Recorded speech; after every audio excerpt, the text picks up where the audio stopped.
नमस्कार छात्रों, मैं डॉक्टर रमाकांत आप सभी छात्रों का अपने इस channel the chemistry with doctor Ramakant में स्वागत करता हूं। छात्रों, आज हम चर्चा करने वाले हैं ऑक्साइड्स, पराऑक्साइड व सुपर ऑक्साइडों के बारे में। अक्सर छात्र मोस्टली लोअर क्लास के, लेकिन कुछ छात्र अधिक अपर क्लास के भी अक्सर कन्फ्यूजन में आ जाते हैं कि ऑक्साइड्स, पराऑक्साइड व सुपर ऑक्साइड क्या होते हैं। आज हम इन सब चीज़ों को इनऑर्गेनिक कंपाउंडों व ऑर्गेनिक कंपाउंडों दोनों के परिप्रेक्ष्य में संक्षेप में डिस्कशन करने की कोशिश करेंगे और आपको अच्छे से समझाने की कोशिश करेंगे। छात्रों, यदि इसी प्रकार आपको मेरे इंटरेस्टिंग वीडियो पसंद आ रहे हैं तो मेरे इस चैनल को सब्सक्राइब कर लीजिएगा और आपके लिए हम इसी प्रकार के अन्य वीडियो भी लाते रहेंगे। और अच्छा लगे तो इसे लाइक कर दीजिएगा और अपने अन्य साथियों को भी शेयर कर सकते हैं।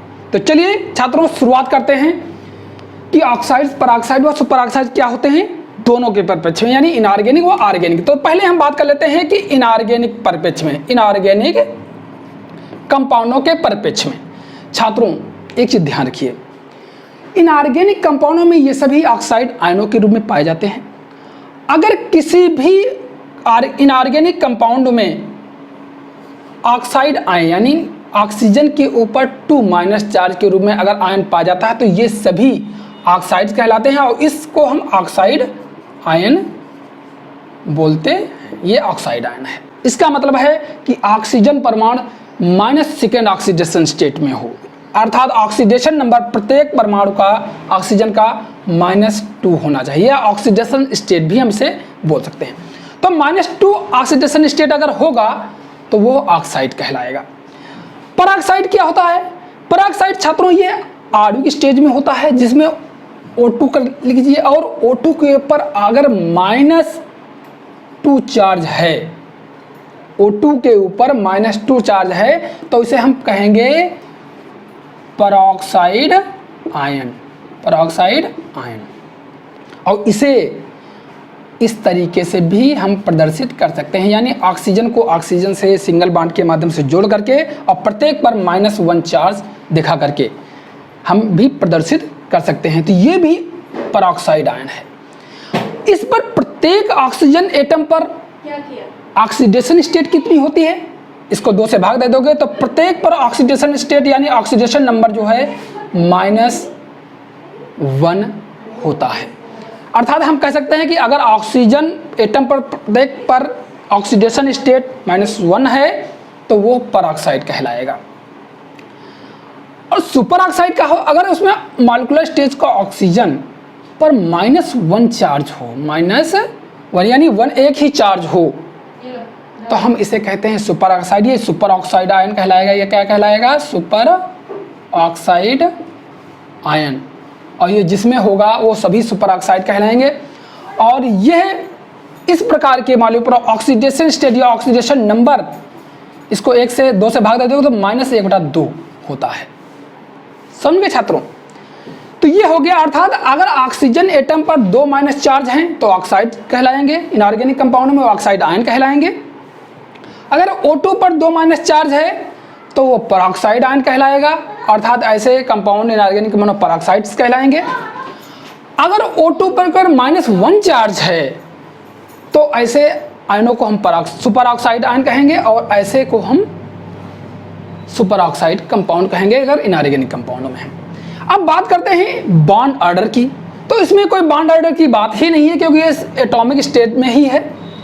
बॉन्ड ऑर्डर अगर आ जाएगा तो इसमें तो बॉन्ड ऑर्डर की कोई बात ही नहीं है, तो एटॉमिक स्टेट में ही है। लेकिन इसमें बॉन्ड ऑर्डर कितना होता है ऑक्सीजन ऑक्सीजन के बीच में? देखो आपको साफ साफ दिख रहा है 1।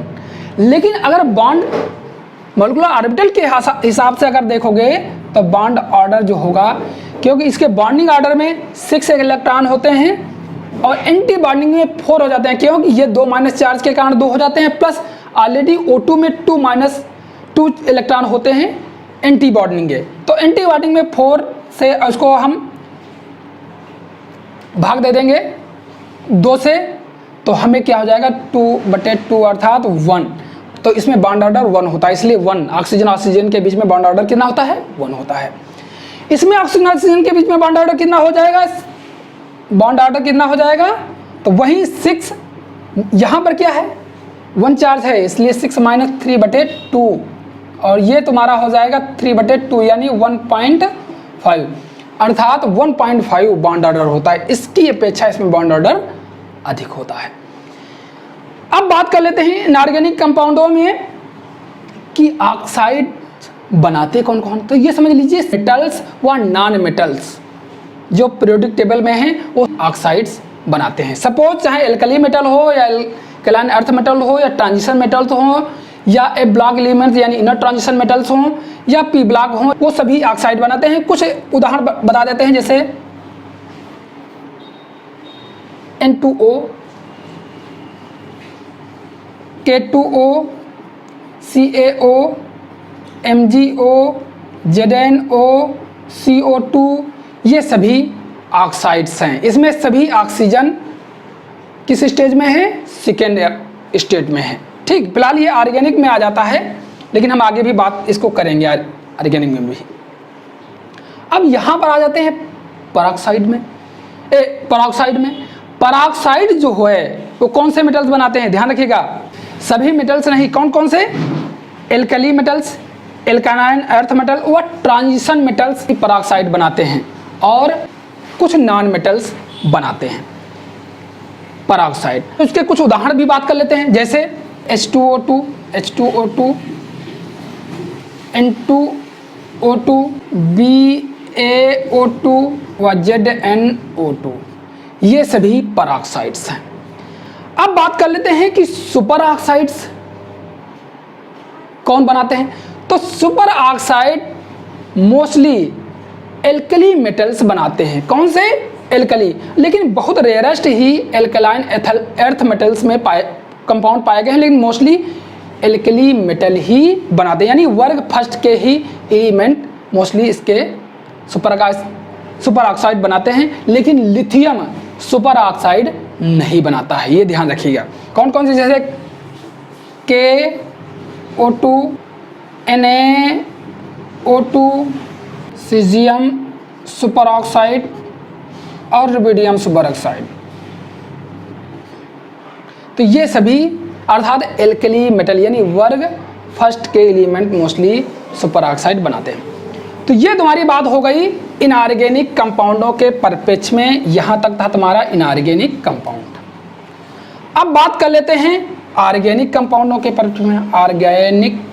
ऑर्गेनिक कंपाउंडों के परिप्रेक्ष्य में ध्यान रखिए छात्रों, ऑर्गेनिक कंपाउंड में अगर ऑक्सीजन एटम के दोनों वैलेंसी ऑर्गेनिक ग्रुपों से सेटिस्फाइड होती है तो वो ऑर्गेनिक कंपाउंडों के ऑक्साइड्स कहलाते हैं। सुन भाई, जैसे ईथर आपने देखा होगा। ईथर क्या है? जैसे बहुत से हैं, एक उदाहरण दे रहे हैं यहाँ पर, ये डाइमिथिल ईथर या मेथॉक्सी मेथेन है। मेथॉक्सी मेथेन ये है। इसी प्रकार से बहुत से ईथर्स हैं, आपने जानते होंगे, हमने एक उदाहरण दे दिया। ये ऑर्गेनिक ऑक्साइड्स कहलाते हैं। अब बात करते हैं पराऑक्साइड के परिप्रेक्ष्य में।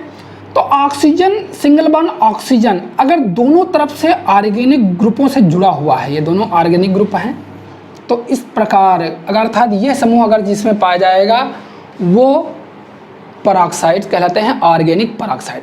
ऑर्गेनिक पराऑक्साइड मोस्टली हाइड्रॉक्स पराऑक्साइड व कुछ ऑर्गेनिक पराऑक्साइड के रूप में ही जाने जाते हैं। जैसे अगर हम उदाहरण के तौर पे काल्पनिक उदाहरण दे रहे हैं, मे बी जैसे CH3O, फिलहाल ये अभी तक खोजा नहीं गया है, लेकिन ये हाइड्रो पराऑक्साइड के रूप में ज़्यादातर जाने जाते हैं, जैसे ये इस तरीके से।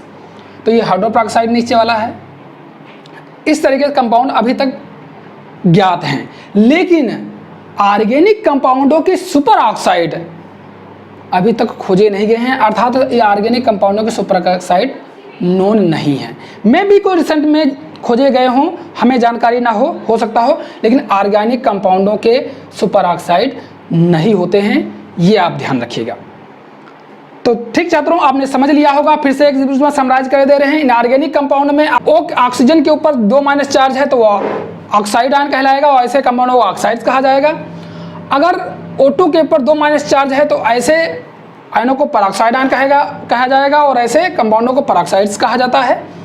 अगर O2 के ऊपर -1 चार्ज है तो ऐसे आयन को हम सुपर ऑक्साइड आयन कहते हैं, और ऐसे कंपाउंडों को हम सुपर ऑक्साइड कहते हैं। ऑर्गेनिक कंपाउंडों में अगर ROR प्रकार के कंपाउंड हैं तो हम ऑर्गेनिक ऑक्साइड्स कहेंगे। अगर ROOR प्रकार के कंपाउंड हैं तो हम उसे पर ऑक्साइड कहेंगे, और ऑर्गेनिक कंपाउंडों के सुपर ऑक्साइड अभी तक ज्ञात नहीं है। तो चलिए छात्रों, आपको मेरा वीडियो कैसा लगा हमें कमेंट करके जरूर बताएं। अगर आपको मेरा वीडियो अच्छा लगा हो तो मेरे चैनल को सब्सक्राइब कर लीजिएगा और मुझे फेसबुक पेज पे भी ज्वाइन कर लीजिएगा। अब आपको मिलेंगे नेक्स्ट वीडियो में, तब तक के लिए धन्यवाद, नमस्कार।